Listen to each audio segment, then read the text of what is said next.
Welcome to social. War 2 announce हो चुकी है और मैं इस फिल्म के लिए ऑलरेडी काफ़ी एक्साइटेड हूँ।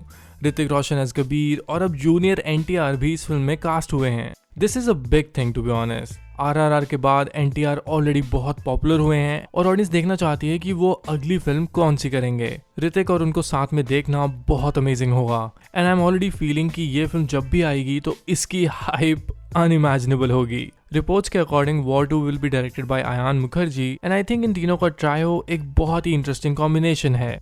पर मुझे ऐसा लगता है कि फिल्म की स्टोरी भी उतनी जस्टिफाइड होनी चाहिए। We don't want to see just two actors doing action. इसमें एक ढंग की स्टोरी भी होनी चाहिए जिससे पैन इंडियन ऑडियंस कनेक्ट कर पाए। जब भी कोई ऐसा सीक्वल अनाउंस होता है ना, तो मैं हमेशा उनकी स्टोरीज को इमेजिन करने लग जाता हूँ कि मेकर्स इस बार इसकी स्टोरी लाइन को किस तरह से रखेंगे। और वॉर 2 के लिए भी मैंने कुछ ऐसे ही किया।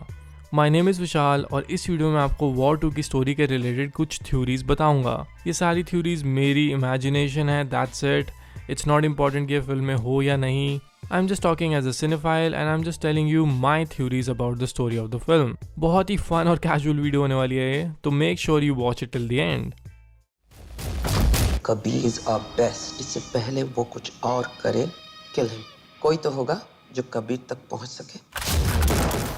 सबसे पहले बात करते हैं फर्स्ट थ्योरी की, वो है conflict. There is a possibility कि जूनियर एनटीआर और कबीर के बीच एक कॉन्फ्लिक्ट हो सकता है and they are going against each other because film का नाम वॉर है और इसके फर्स्ट पार्ट में टाइगर और Hrithik fought with each other. So जो वॉर मूवी की थीम है उसकी फिलॉसफी के हिसाब से एनटीआर और Hrithik should also fight with each other, at least शुरू में they can be enemies. Story में कुछ ऐसा हो सकता है कि NTR is an agent from south जो एक मिशन पे है और कबीर उसके मिशन में एक इंपॉर्टेंट आदमी को मार देता है because Kabir is always 2 steps ahead और उसको पता होगा कि वो आदमी डेफिनेटली करप्ट होगा या फिर कुछ ना कुछ गलत कर रहा होगा।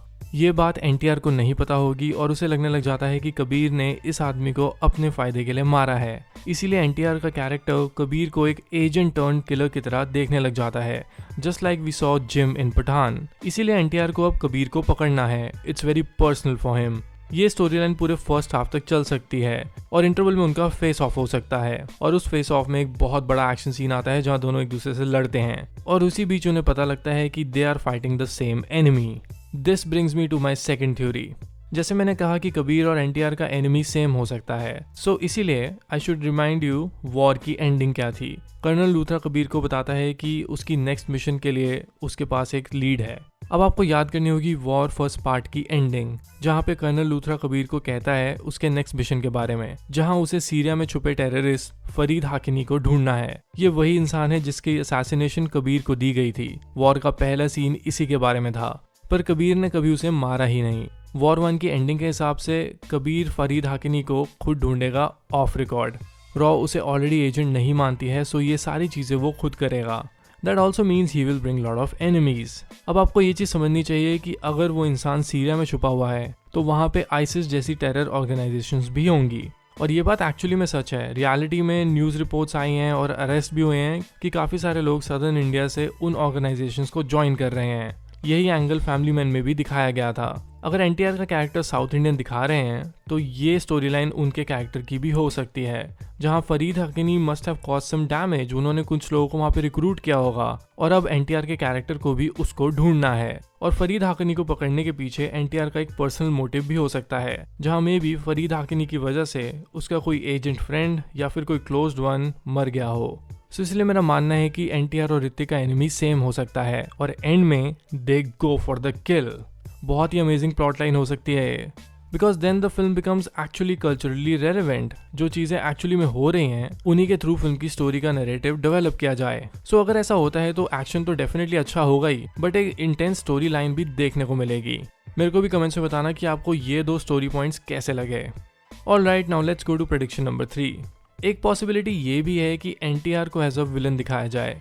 शायद हो सकता है ऐसा, पर मुझे वैसे लग नहीं रहा है, बट शायद। जिस तरह से जिम की स्टोरी पठान में दिखाई गई है या फिर टाइगर 3 में इमरान को विलन दिखाया जाएगा, तो डेफिनेटली कोई ना कोई रेलेवेंट स्टोरी होगी उनकी विलन बनने के पीछे।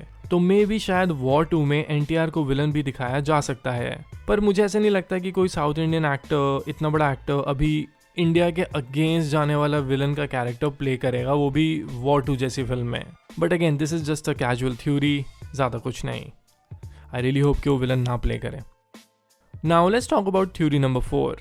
एनटीआर अगर वॉर 2 में स्पाई कैरेक्टर प्ले करते हैं और अगर उनको ये कैरेक्टर आरआरआर की तरह वही पॉपुलैरिटी और हाइप दिलाता है तो this might be a start of Yash Raj spy universe in the south. Seriously मुझे लगता है कि ऐसा हो सकता है। जस्ट इमेजिन एनटीआर को वॉर में ऋतिक के साथ देखने के बाद ऑडियंस साउथ में भी एक यूनिवर्स एंटिसिपेट करे जहां और भी नए साउथ के एक्टर्स को लाया जाए। वॉर 2 चाहे पैन इंडियन फिल्म हो पर वॉर ओरिजिनली एक बॉलीवुड फिल्म है। सो बहुत इंटरेस्टिंग होगा अगर कल्चरली हम साउथ में भी ये स्पाई यूनिवर्स शुरू कर पाए एनटीआर के through. I can already imagine Ram Charan as another spy in future. मुझे लगता है काफ़ी सही एस्पेक्ट हो सकता है बिकॉज कभी भी ऐसा नहीं होता है कि कोई बॉलीवुड प्रोडक्शन हाउस साउथ में जाके कोई यूनिवर्स क्रिएट करे या फिर कोई बड़ी फिल्म क्रिएट करे। सो ये एक डेफिनेटली बहुत अच्छा आइडिया है जिससे एक साउथ का स्पाई यूनिवर्स भी शुरू हो सकता है और maybe in future we can get all these actors in one pan Indian film. वो एवेंजर्स Assemble.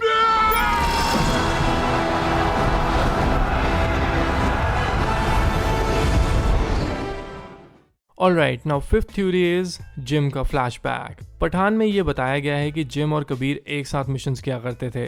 अब जब जिम का कैरेक्टर इतना पॉपुलर हुआ है तो definitely there will be more reference to his story in War 2 जहां कबीर में भी जिम के बारे में और बातें बताता है।